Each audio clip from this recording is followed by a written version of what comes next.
Good morning students.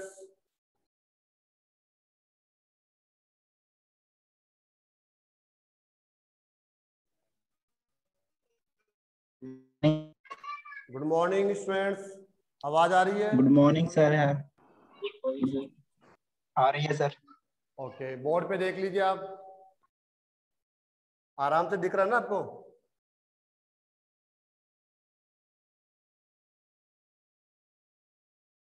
बेटा board पे दिख रहा है ना आपको? स्टार्ट करें फिर हम।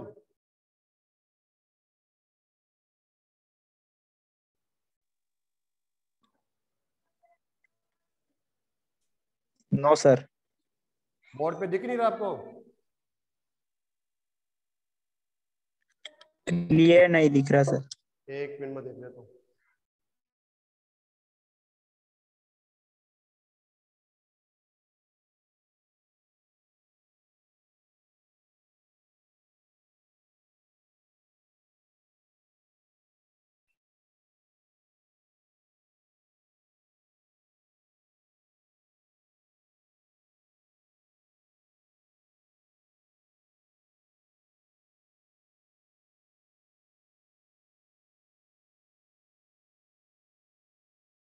देखो देखो,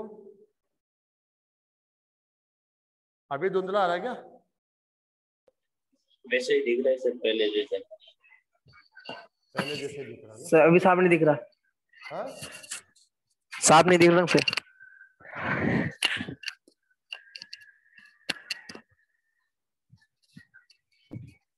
इसको आ जाता है रोजाना कर देता है।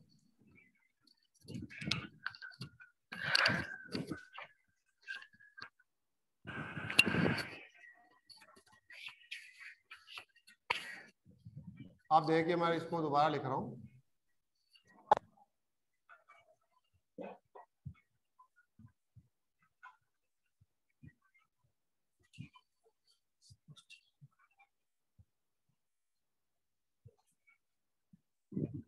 आप तो देख पा रहे हैं ना आप? Yes sir.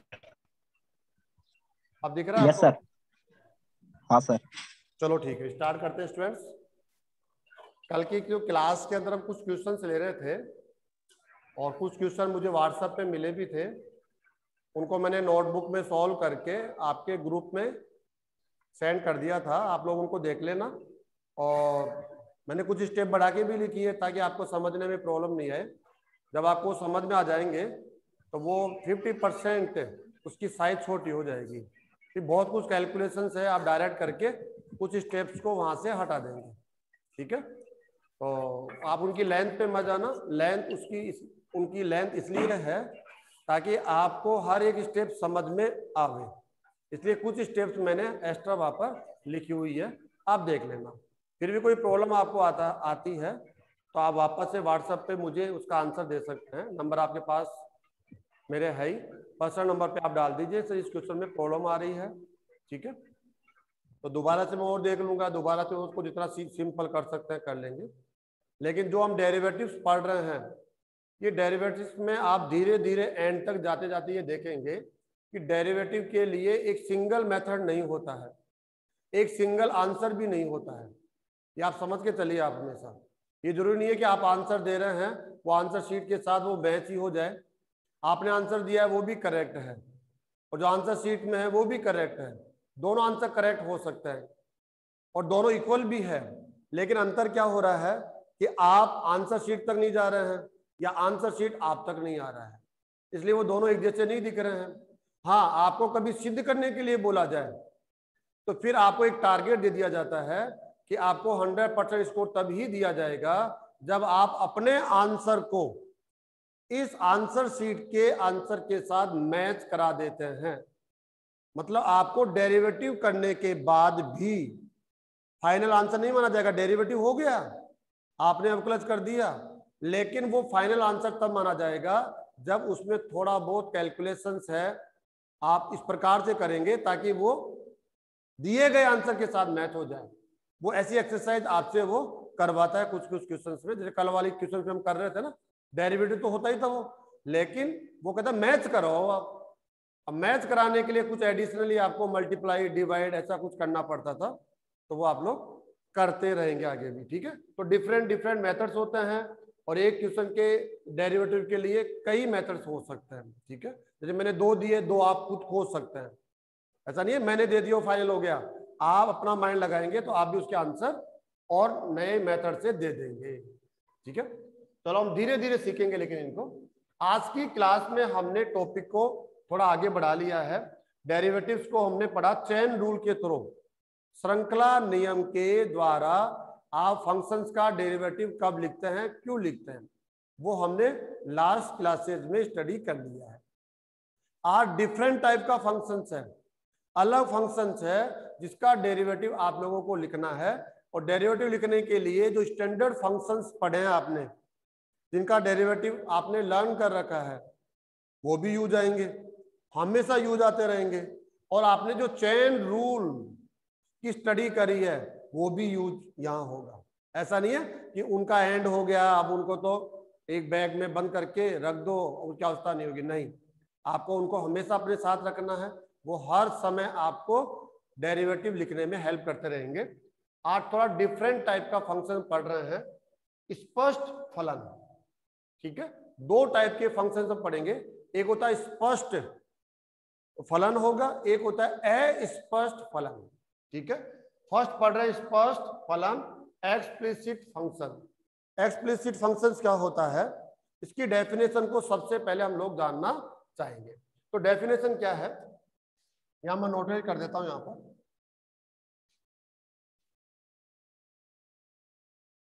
ऐसा विशेष फलन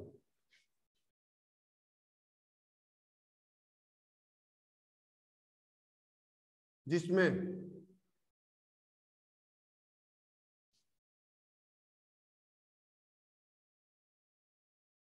आश्रित चर y, जो डिपेंडेंट वेरिएबल होता है उसको y से लिखते हैं।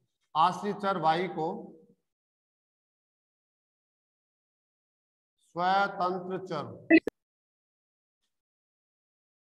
x में या x के पदों में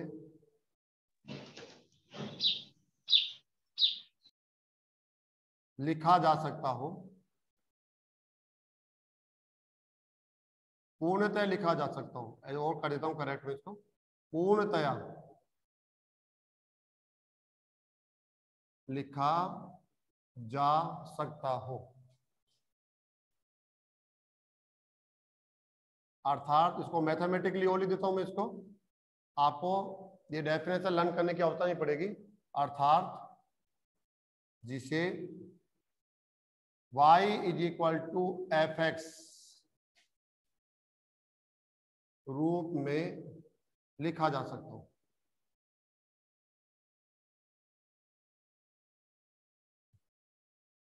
लो भैया, क्या कहलाता है, स्पष्ट फलन कहलाता है। आगे लिख लेंगे हम लोग, स्पष्ट फलन कहलाता है। आप एक स्पेशल फंक्शंस है और आप जानते हैं हर एक फंक्शंस के पास क्या होता है, x होता है, y होता है। जनरली हम लोग x को इंडिपेंडेंट वेरिएबल मानते हैं, स्वतंत्र चर, और जो y है उसको हम लोग डिपेंडेंट वेरिएबल मानते हैं, आश्रित चर। y किस पर आश्रित करता है, x पर। x में आप चेंज करेंगे तो y में चेंजेस होगा। अब वो किस प्रकार से होगा वो तो फंक्शन डिसाइड करेगा, कितना होगा, कम, बढ़ेगा, घटेगा, ये फंक्शन के नेचर पे डिपेंड करता है। हम पहले नहीं बता सकते कि y में चेंजेस किस प्रकार से होगा। तो x में चेंजेस होता है तो y में भी चेंजेस होगा, इसलिए हम कहते हैं x यहाँ पर इंडिपेंडेंट वेरिएबल है और y डिपेंडेंट वेरिएबल है, ठीक है ना। तो अगर आप लोग देखते हैं एक फंक्शन आपके सामने है और आपने क्या देखा कि यदि y को x के पदों में आप परिभाषित कर सकते हैं, लिख सकते हैं, तो उसे बोलते हैं स्पष्ट फलन, एक्सप्लिसिट फंक्शन, ठीक है। एग्जांपल देख लीजिए आप लोग इसके अंदर, 2x plus y minus 3 is equal to 0, ये एक फंक्शन है। अब आप सोच रहे होंगे फंक्शन में तो f दिखना चाहिए, fx तो उसका साइन होता है फंक्शन का, fx का मतलब x के पदों में कोई फंक्शन, ठीक है, लेकिन ये फंक्शन है। अब क्या करना है, आपको कुछ एफर्ट्स लगाने हैं। एफर्ट्स कैसे कि y is equal to f x form में आ जाए, कंप्लीटली y लेफ्ट साइड में हो और राइट साइड में x के टर्म होने चाहिए या कांस्टेंट टर्म भी राइट साइड में रहेंगे, या तो x के जो भी जितने भी पद है वो राइट साइड में जाएंगे और कोई भी अचर पद भी है तो भी राइट साइड में जाएगा। इस फॉर्मेट में बदलने की आप ट्राई करेंगे, देखते हैं ट्राई में हम कितना सक्सेस हो पाते हैं। अगर ये कंप्लीटली हम कर देते हैं तो ये स्पष्ट फलन कहलाएगा। ओके, तो y का मान निकालेंगे, y इज इक्वल टू क्या हो जाएगा 3 minus 2x। y is equal to क्या हो गया 3 माइनस 2x हो गया, देख लीजिए 3 माइनस 2x। अब आप इसको जब देखेंगे तो आपको समझ में आएगा कि अरे ये तो y is equal to f x form में आ गया, y है ही, इसको बोलते हैं एफ एक्स। x के पदों में है ना कंप्लीटली, या तो कांस्टेंट टर्म होगा या x वाले टर्म होंगे, ये तो ये कहलाता है स्पष्ट फलन। अरे आप तो स्पष्ट फलन है, क्यों? क्योंकि आपको ऐसा प्रदर्शित किया जा सकता है, ये पॉसिबल है। अच्छा ऐसा है तो स्पष्ट फलन हो गया। स्पष्ट फलनों का डेरिवेटिव हम लोगों ने ऑलरेडी स्टडी कर लिया है, ये हमारा टॉपिक नहीं है, ये तो हमने स्टडी कर लिया है। पहले हमें जानना है स्पष्ट फलन, क्यों जानना है? क्योंकि हमारा टॉपिक क्या है अस्पष्ट फलन। अब अस्पष्ट फलन हम तब तक अच्छे से नहीं समझ पाते हैं जब तक कि हम ये नहीं जान ले कि स्पष्ट फलन क्या होता है। ये जान लेंगे तो अस्पष्ट हमारे लिए ज्यादा आसान हो जाएगा और दोनों में हम अंतर कर पाएंगे, ठीक है ना। तो स्पष्ट फलन के अंदर आप देखेंगे ये स्पष्ट फलन है। अगर आप इसका डिफरेंशिएट करेंगे, डिफरेंशिएट किया करिए आप, y का x के x पे डिफरेंशिएट बताओ, dy by d x, and जो 3 है इन दोनों का सेपरेट डिफरेंशिएट होगा। 3 है उसका डेरिवेटिव क्या हो जाएगा 0 माइनस क्या हो जाएगा इसमें 2 तो रहना ही रहना है। x का डेरिवेटिव बोलना आपको, क्या लिखना है आपको 1, आंसर माइनस।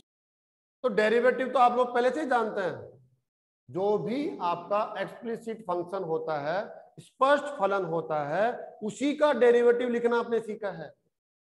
कल तक हम जो लिख रहे थे वो स्पष्ट फलनों का डेरिवेटिव लिख रहे थे। आप देख लीजिए फंक्शन x के पदों में मिलता था, या तो इक्वल टू y होता था वहां पर, या y नहीं होता था तो हम इक्वल टू y खुद ले लेते थे, हम कुछ डिसाइड कर लेते थे, ठीक है। तो ऐसे y हम लिख लिया करते थे, ये क्वेश्चन था, उसको इक्वल टू y हम मानते थे, तो y किसके पदों में आ गया x के पदों में आ गया, इसी को हम स्पष्ट फलन बोलते हैं। तो कल तक जितने भी एग्जाम्पल्स हमने पढ़े वो ऐसे ही पढ़े हमने, ठीक है। आज हम क्या करेंगे, उससे आगे बढ़ेंगे।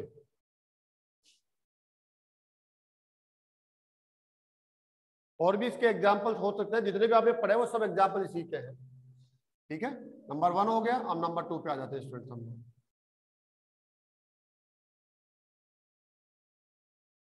अस्पष्ट फलन, implicit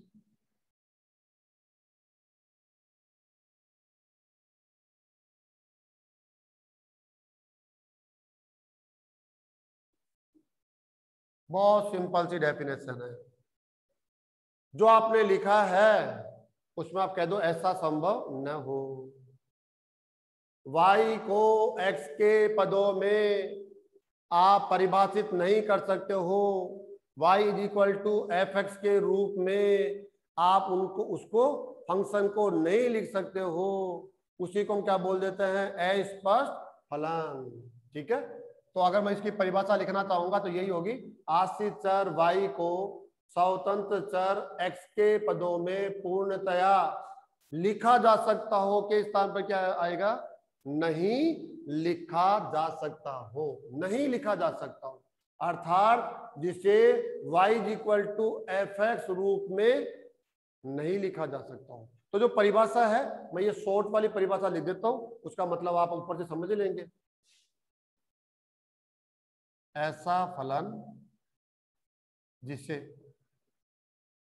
y is equal to f x के रूप में नहीं लिखा जा सकता हो, परिवर्तित नहीं किया जा सकता हो, परिभाषित नहीं किया जा सकता हो, ये इसकी डेफिनेशन मैंने शॉर्ट में लिख दिया भाई। क्या कहलाता है? अस्पष्ट फलन, इम्प्लिसिट फंक्शन कहलाता है। आप एफर्ट्स लगाना, आप कोशिश करना कि लेफ्ट साइड में y आ जाता हो, y आ जावे, और राइट साइड में केवल और केवल x के टर्म होने चाहिए या कांस्टेंट टर्म होने चाहिए। ये आप एफर्ट्स लगाना। तो अगर ऐसा हो जाए y equal to f x form में कोई फंक्शन आ जाता हो, तो आप जानते हैं एक्सप्लिसिट फंक्शन कहलाएगा, ये हमने पढ़ लिया है। और नहीं आता हो, आपने कोशिश करी, x और y अलग ही नहीं हो पा रहे हैं, x कहता है y से मैं तेरे साथ ही रहूंगा, y कहता है x से मैं भी तेरे साथ ही रहूंगा, मतलब अलग होना ही नहीं चाहते, बिछुड़ना ही नहीं चाहते हो, आपके एफर्ट्स भी वहां पर फेल हो जाते हो, या बहुत ज्यादा एफर्ट्स लगाने पड़ रहे हो आपको। यूं मान लीजिए हो तो सकते हैं, आप कहेंगे हो तो सकता है, लेकिन मेहनत बहुत लग गई, तो मेहनत बहुत लग गई भाई, छोड़ो उसको, हम उसको अस्पष्ट फलन कह सकते हैं। कोई कहता है नहीं साहब मैं तो मेहनत लगाऊंगा, मैं क्यों नहीं लगाऊंगा, जो फंक्शन स्पष्ट है उसको मैं स्पष्ट क्यों बोलूंगा, मैं अपनी पूरी मेहनत लगा के उसको स्पष्ट बनाऊंगा और स्पष्ट फंक्शन का डेरिवेटिव लिखूंगा। तो ठीक है, आपकी मेहनत को हम कह सकते हैं कि ठीक है, बहुत अच्छा है, हम ना नहीं कह रहे हैं, आप ऐसा कर सकते हैं, ठीक है, गुड। लेकिन अगर आपको वहां से ज्यादा समय लग रहा है, कम समय आपको अस्पष्ट से ही हो रहा था, क्यों आपको फाइनली करना डेरिवेटिव ही है, चाहे आपका स्पष्ट फंक्शन हो अस्पष्ट हो, करना तो डेरिवेटिव ही है ना। तो हमें समय किसमें कम लगता है हम उसको भी ध्यान में रखेंगे। ओके, तो ये परिभाषा आपके समझ में आ गई होगी। अब इसके एग्जाम्पल्स हम देते हैं। एग्जाम्पल में देखिए आप, देखिए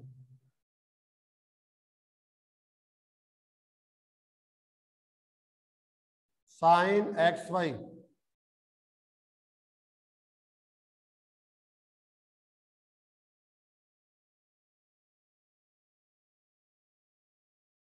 चलो ऐसे ले लेता हूँ इसको, मैं भी ऐसे, इसको भी मैं चलो एक्स वाई ले लेता हूँ, देखिए कोशिश करिए, ध्यान से देखो इसको, sine x y is equal to x Y,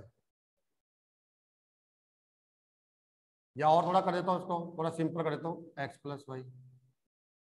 पहले वाले भी करेक्ट था, ये भी करेक्ट है, एक्स अपॉन वाई भी कर सकता हूँ इसको मैं, और भी बहुत कुछ कर सकता हूँ, x square plus y square भी कर सकता हूँ, प्लस सेवन भी कर सकता हूँ, ऐसा नहीं है एक ही होगा, हजारों प्रकार के बना सकते हैं हम लोग। अब देखो, आप कोशिश कीजिए कि कहीं से, चलो ये y निकालते हैं हम लोग, तो ये x इधर आ जाएगा, तो y इक्वल टू आ गया, लेकिन y इक्वल टू क्या मिलेगा आपको, एक बार मैं लिख के बताता हूँ आपको, y इक्वल टू क्या मिला, sine x y minus x.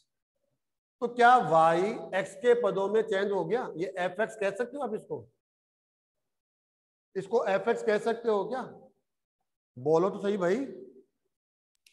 No sir. क्यों नहीं कह सकते? पीछे y आ गया। वेरी गुड, क्योंकि राइट साइड में भी y अवेलेबल है, कोई बात नहीं है, हम इस y को निकाल लेते हैं। कैसे?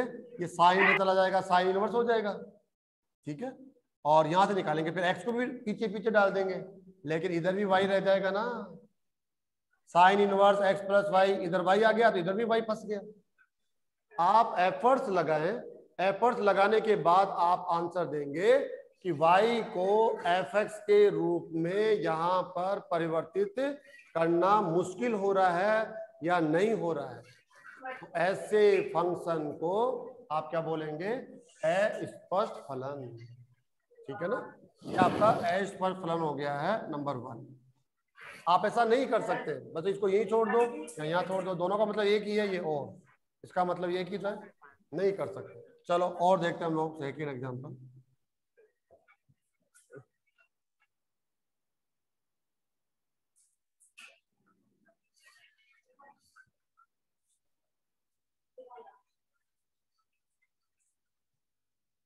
इसको देखिए स्टूडेंट साहब,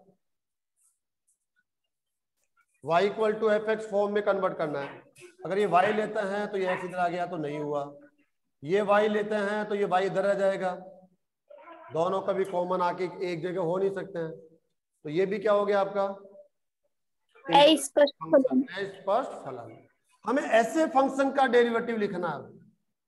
कल तक जो हम डेरिवेटिव लिख रहे थे ऐसे फंक्शंस का डेरिवेटिव लिख रहे थे जिनमें केवल और केवल x हुआ करता था, x के पदों में ही वो फंक्शन हुआ करते थे।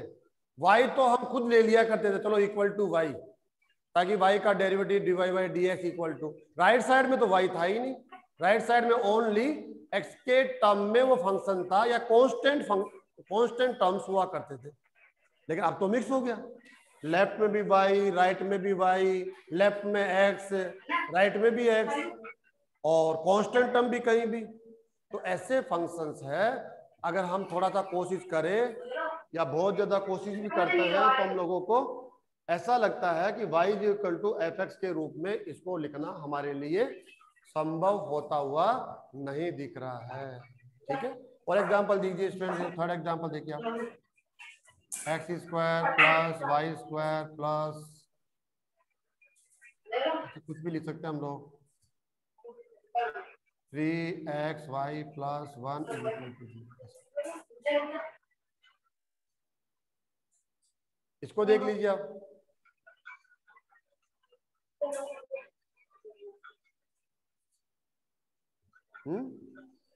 दिख तो रहा ना आपको board? Yes sir, yes sir. चलो, अब आपको लगता है क्या ये इसको आप स्पष्ट फलन के रूप में ले जा सकते हो क्या?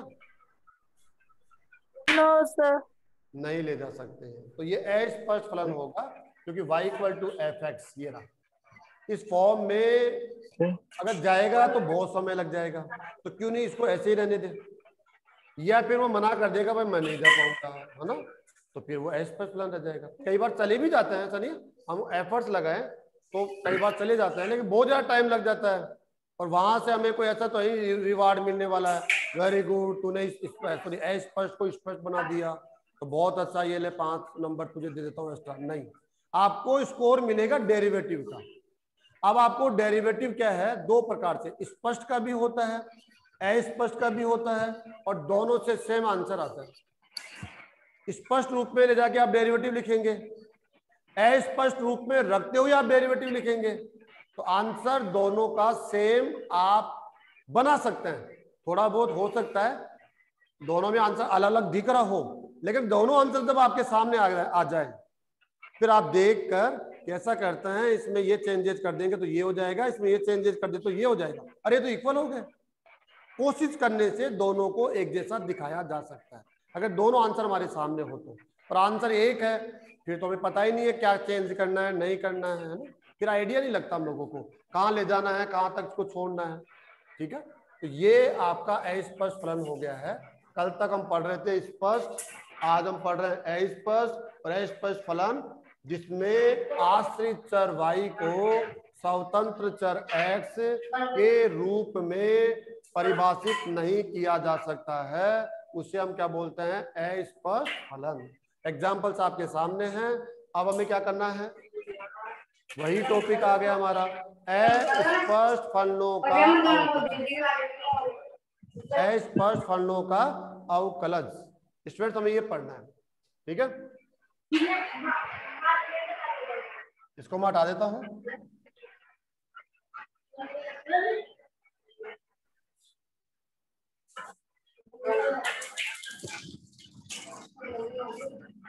हम टॉपिक को कंटिन्यू कर रहे हैं। Next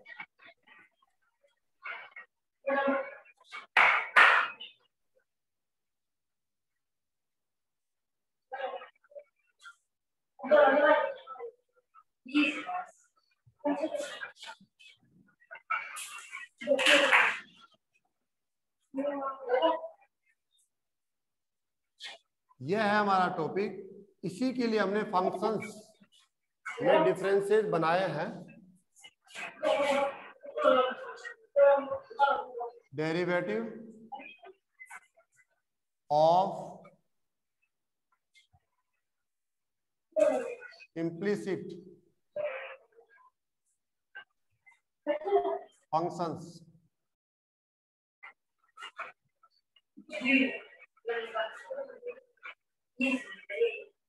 derivative of implicit functions.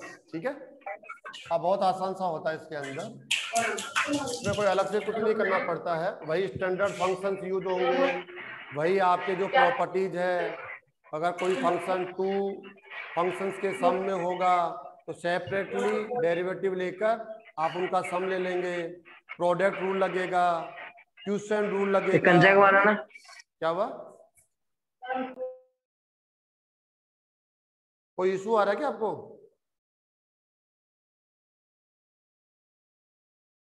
चलो देखिए स्टूडेंट्स, मैं एग्जांपल लेता हूं यहाँ पर, ठीक है। जैसे कोई भी एक एग्जांपल ले लिया हमने, x square plus 2y square और ले लेते हैं माइनस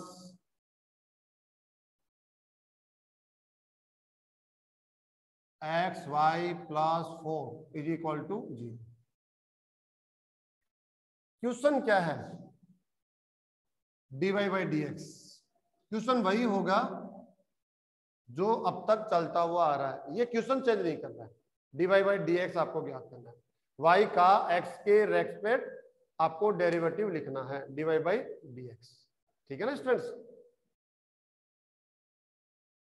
अब देखिए आप इसके अंदर आप इसका कैसे डेरिवेटिव करेंगे, तो आपके पास फर्स्ट ऑप्शन क्या है, क्यों नहीं हम इसको स्पष्ट फलन के रूप में परिवर्तित कर लें।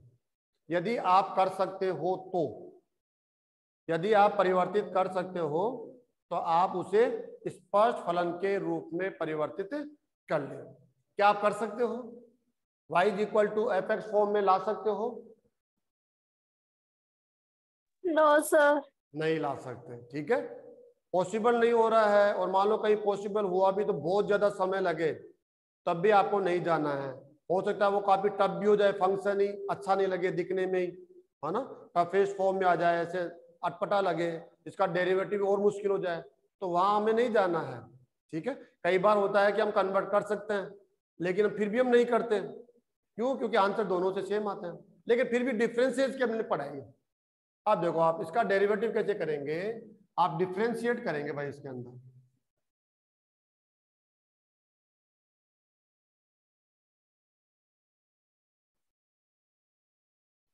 Differentiate with respect to x, मतलब आपको इसका क्या करना है, डेरिवेटिव लेना है। तो कैसे लेंगे? With respect to x, completely left side का राइट साइड का। सबसे पहले हम इसका सिस्टम दिखाएंगे कि कैसे, x square plus 2y square minus x y plus 4 is equal to derivative with respect to x of 0। वो फॉर्मेट दिखा रहे हैं इसको हम लोग, देखो, derivative with respect to x, left side में भी और राइट साइड में। अब आपने एक प्रॉपर्टी पढ़ी होगी कि अगर कोई फंक्शन एक से अधिक टर्म में हो, प्लस के साथ माइनस के साथ, तो उनका सेपरेटली डेरिवेटिव लेते हैं हम लोग। हालांकि जब आप इसका आंसर देंगे तो डायरेक्ट देने लग जाएंगे, लेकिन एक बार मैं आपको यहाँ पर दिखा देता हूं कि सिस्टम क्या होता है। सिस्टम यह है, सबके साथ डेरिवेटिव साइन चला जाएगा हर एक टर्म के साथ, और जो साइन उनके बिटवीन है वो साइन कंटिन्यू करेंगे आप इसका ऐसे। हर एक टर्म का सेपरेटली डेरिवेटिव लेंगे, प्लस है प्लस, माइनस है तो माइनस। अब आप जो डेरिवेटिव कर सकते हैं वो आप करते चले। एक्स स्क्वायर का एक्स के रेस्पेक्ट डेरिवेटिव क्या होगा?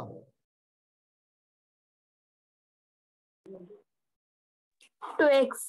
गुड, 2x प्लस, अब यहां तो देखिए आप, ये जो 2 है वो 2 को बाहर कर दीजिए आप। ओनली डेरिवेटिव किसका लेने वाले हैं आप? Y square.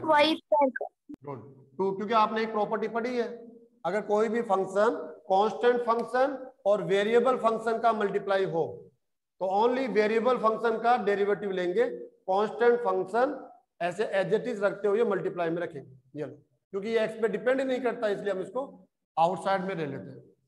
अब बताओ इसका डेरिवेटिव कैसे लिखिए, बताओ, ब्रैकेट लगा लो।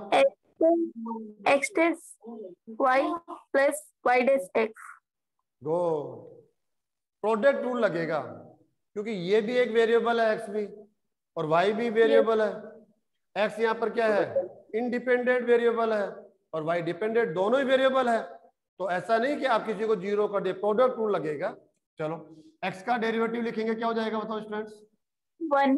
1 और y एज इट इज रहेगा प्लस, अब x को एज इट इज रखकर y का derivative with respect to x, dy by dx. dy by dx। dy अगर by x का dx। Derivative with respect to x लेते हैं, x का x के रेस्पेक्ट तो 1 हो जाएगा, और 1. y का y के रेस्पेक्ट लेते हैं तो तो 1 1. हो जाएगा, लेकिन y का x के रेस्पेक्ट लेंगे तो dy by dy by dx. ऐसे। ओके स्टूडेंट्स, ब्रैकेट क्यों लगा दिया?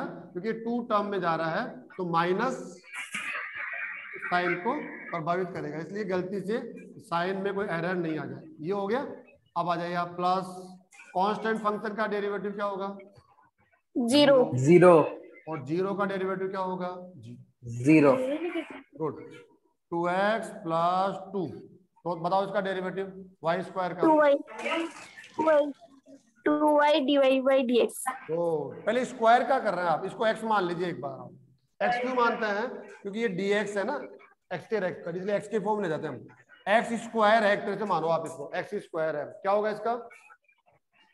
2y 2x, लेकिन y है ना एक्चुअल में, तो y। अब आपने स्क्वायर का डेरिवेटिव तो कर दिया स्क्वायर का, तो लेकिन y का भी तो करना है ना, तो y का Yes, डेरिवेटिव क्या हो जाएगा? dy dy by by dx. ये dx। ध्यान रखना आप इसमें। पहले आप एक्स स्क्वायर से डेरिवेट करेंगे तो 2x होगा, x y आ जाएगा, लेकिन ये जो y है उसका डेरिवेटिव होगा dy by dx। और एक्स स्क्वायर में क्या होता है? देखो एक्स स्क्वायर में देखो, पहले तो पावर है इनका, क्या हो जाएगा? 2x होता नहीं होता ये पावर का डेरिवेटिव। अब x का x के रेस्पेक्ट करेंगे तो क्या हो जाएगा? 1। 1. तो 1 हो जाता है, उसलिए वहां तो कोई चेंज हमें दिखता नहीं, लेकिन यहाँ तो होगा ना, यहाँ तो dy by dx होगा, क्योंकि आप derivative with respect to x ले रहे हैं और ये y है तो dy by dx होगा। और यहाँ कितना हो जाएगा? स्क्वायर का तो हो जाएगा ये 2x, और x का करेंगे तो हो जाएगा 1। इसलिए जब भी x होता है हम आगे डेरिवेटिव नहीं करते, क्योंकि वो 1 होता है हमेशा। ठीक है, माइनस मल्टीप्लाई कर लो, y minus x dy by dx is equal to 0। आपको आंसर देना है किसका? dy by dx। तो dy by dx के दो टर्म है, 1 एंड 2। इन दोनों टर्म्स को तो लेफ्ट साइड में रखेंगे, बाकी को राइट साइड में। मैं dy by dx कॉमन लूंगा दोनों में से, तो क्या हो जाएगा? ये 4y माइनस x कॉमन आ गया, dy by dx। और जो रिमेनिंग टर्म्स है जिनके पास dy by dx नहीं, एक तो ये वाला और एक ये वाला, ये राइट साइड में चले जाएंगे, y माइनस 2x ऐसे हो जाएगा। ठीक है ना? अब इसको मैं डिवाइड कर दूंगा तो ये मेरा क्वेश्चन का आंसर होगा, y minus 2x upon 4y minus x।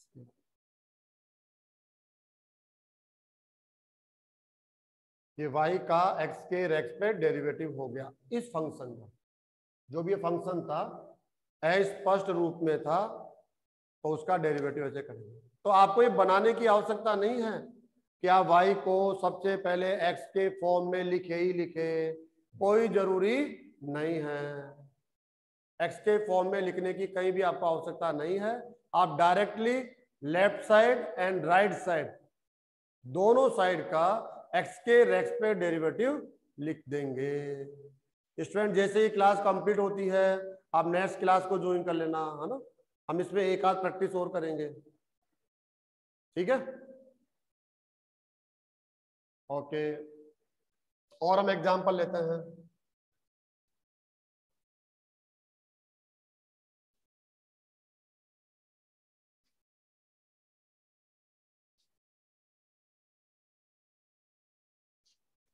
जैसे नेक्स्ट एग्जांपल हमने लिया e raise to the power xy is equal to, हमने क्या ले लिया इसमें?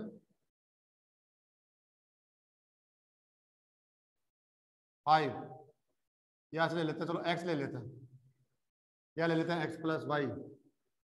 चलो ऐसे ले लिया स्टूडेंट्स, है ना? अब आप सोचिए इसका कैसे डेरिवेटिव होगा, तब तक मैं इंक इसमें ले लेता हूं।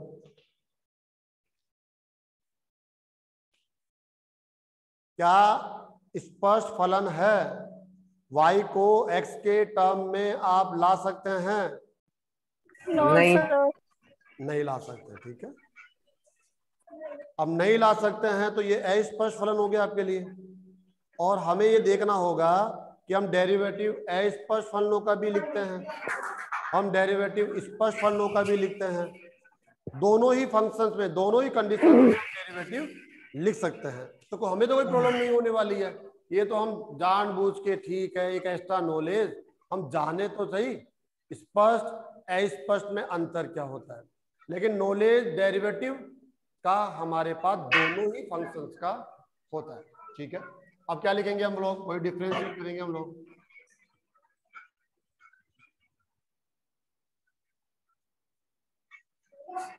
Differentiate with respect to x. ठीक है, आपको लेफ्ट साइड में राइट साइड दोनों side with respect to x क्यों करेंगे, इसका एक कारण है। आप सोचे कि हमेशा डिफरेंशिएट आपको एक्स के रेस्पेक्ट ही करना पड़ेगा, नहीं, वो क्वेश्चन में बोलेगा आपको, इसलिए हम वहां से उठाते हैं। dy बाई डी एक्स बोल रहा है तो भी पता चल रहा है y का x के रेस्पेक्ट आपको डेरिवेटिव करना है। जो यहाँ पर होता है वो डिपेंडेंट वेरिएबल होता है, और जो यहाँ होता है वो इंडिपेंडेंट वेरिएबल होता है। ठीक है, ओके, अब आ जाइए आप। Derivative with respect to x e raised to the power xy is equal to derivative with respect to x plus